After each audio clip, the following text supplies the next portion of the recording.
নমস্কার, আমি মনীষা রান্নাঘরে আপনাদের সকলকে স্বাগত জানাই। আজ আমি আপনাদের সাথে শেয়ার করব ভাপা দইয়ের রেসিপি। আমি এখানে 500 গ্রাম দই নিয়ে নিয়েছি।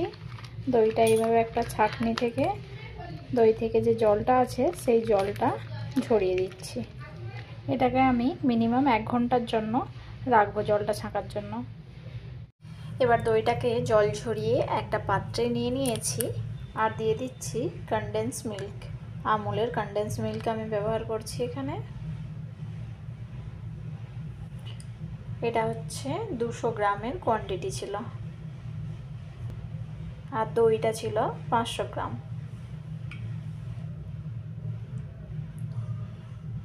দইয়ের সাথে মিল্কটাকে ভালোভাবে মিক্স করতে হবে, একদম স্মুথ একটা টেক্সচার বানাতে হবে।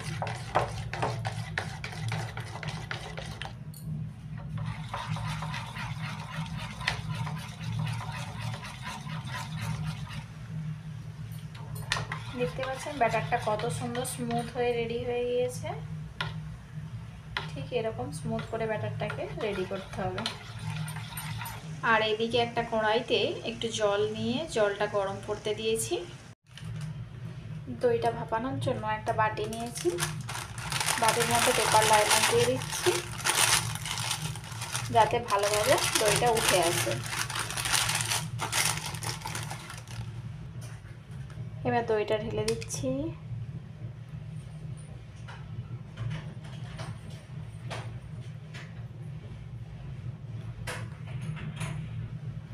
বাটিটা ওপর থেকে আর একটা প্লেট দিয়ে বেশ ভালো করে টাইট করে লাগিয়ে দিচ্ছি।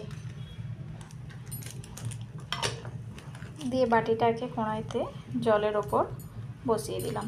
আধা ঘন্টার জন্য স্টিম করে নেব। আধা ঘন্টা হয়ে গেছে স্টিম করা।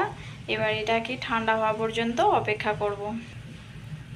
ঠান্ডা হয়ে গেলে ফ্রিজে 3-4 ঘন্টার জন্য সেট হতে রেখে দেব। এটা দইটা ভাপানোর পর 3 ঘন্টা ফ্রিজে রেখেছিলাম সেট করতে। নর্মাল টেম্পারেচারে ছিল এটা। এবার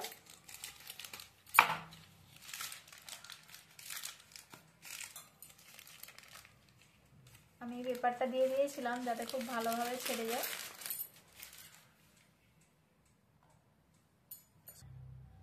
আমি সাইডটা একটু ড্রাই ফ্রুট দিয়ে ডেকোর করে দিচ্ছি। একটু পিস্তা নিয়েছি আর নিয়েছি একটু আমন্ড।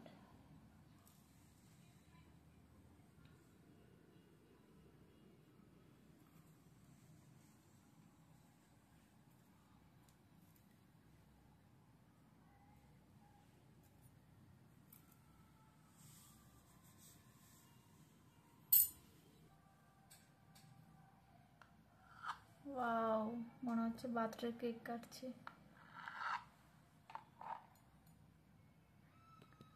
দারুণ হয়েছে টেক্সচারটা, দেখতে পাচ্ছেন কত সুন্দর হয়েছে।